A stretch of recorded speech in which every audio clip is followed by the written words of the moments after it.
Uniform civil code पर आपकी कोई राय है? यूनिफॉर्म सिविल कोड मीडिया ने बनाया गया एक टिटिम्मा है, बिना मतलब का चीज। यूनिफॉर्म सिविल कोड में होगा क्या? यूनिफॉर्म सिविल कोड में सरकार और जो न्याय व्यवस्था है उसका बर्डन बढ़ेगा। यूनिफॉर्म सिविल कोड में क्या है कि पहले जो डिवोर्स आप घर में बैठ के दे देते थे, अब आपको कोर्ट में आके डिवोर्स देना पड़ेगा।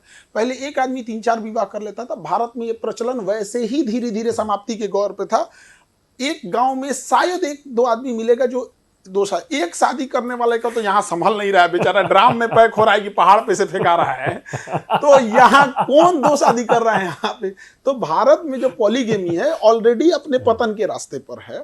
और अगर ये बहुत ज्यादा है तो चूंकि ये तो आंकड़ा गृह मंत्रालय के पास होता है, गृह मंत्रालय ये आंकड़ा जारी कर दे कि नहीं देखो भैया 10% से ज्यादा 20% से ज्यादा ऐसे मामले हैं तो स्ट्रिक्ट एक्शन लेने की जरूरत। तो इसमें कौन सा ऐसा चीज है? बीजेपी के राज्यों में लागू हो रहा है। नहीं, कई राज्यों में आ गया है। राज्य की होती है, कांग्रेस बीजेपी से मतलब नहीं रहता है। नहीं, मैं कह रहा हूं लागू होना शुरू हो गया है। तो वो हम आपसे क्या कह रहे हैं कि जो यूसीसी है उससे कोई चेंजिंग नहीं आएगा, नथिंग चेंजिंग आएगी।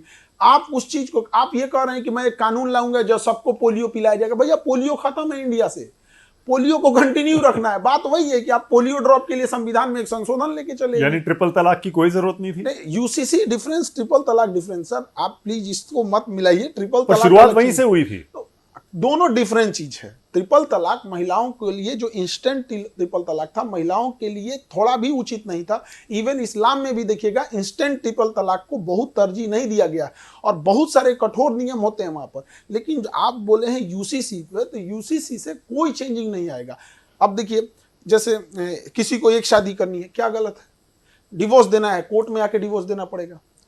जमीन के हक में बेटा का साथ साथ बेटी का भी हिस्सा होगा। इसमें क्या गलत है और क्यों इतना हल्ला किया जा रहा है यूसीसी को लेके? हमको यही नहीं समझ। सारे विपक्षी दल विरोध भी तो करते हैं। वो उन लोगों को तो टीवी पे बने रखना है, इसलिए दिखाना है कि एक हिस्सा को दिख रहा है कि देखो हम ये काम कर रहे हैं। बट जो हकीकत धरातल में उसमें तो बहुत उससे कोई बदलाव नहीं आएगा यूसीसी से।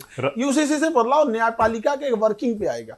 क्योंकि देखिए क्या होगा कि भारत का जो ट्रेडिशन व्यवस्था है उसमें महिलाएं अपने भाई के हिस्सा नहीं मांगती हैं, बट पेपर मरता नहीं है।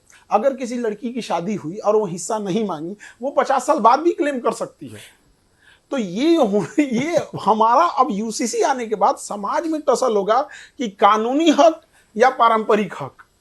तो प्रॉब्लम तो ये सामाजिक वाली चीज है। इसमें पता नहीं क्यों इसको राजनीति और धर्म से जोड़ दे रहे हैं लोग, हमको नहीं समझ में आ रहा। राम मंदिर पर आपका कोई ओपिनियन है, कोई राय है? सुप्रीम कोर्ट के वर्डिक्ट के बाद जब उस जमीन पर राम मंदिर बना, बहुत सारे लोग कह रहे हैं कि सुप्रीम कोर्ट ने जो कह दिया वो सही है। तो सुप्रीम कोर्ट के डिसीजन के बाद सबका है, वहां राम मंदिर बन भी गया, सब कुछ चीजें हो गई, सब मामले सच्ची सेटल्ड हो गए। मुस्लिम पक्ष को उनका मिल गया, इनका अपना मिल गया। अब ये दोबारा चीजों को तो हमको लगता है सारी चीजें सेटल्ड है। अब अयोध्या का विकास भी हो रहा है, रेलवे स्टेशन से लेके एयरपोर्ट, शहर सब बन रहे हैं, सब डेवलपमेंट अपने रास्ते पे है।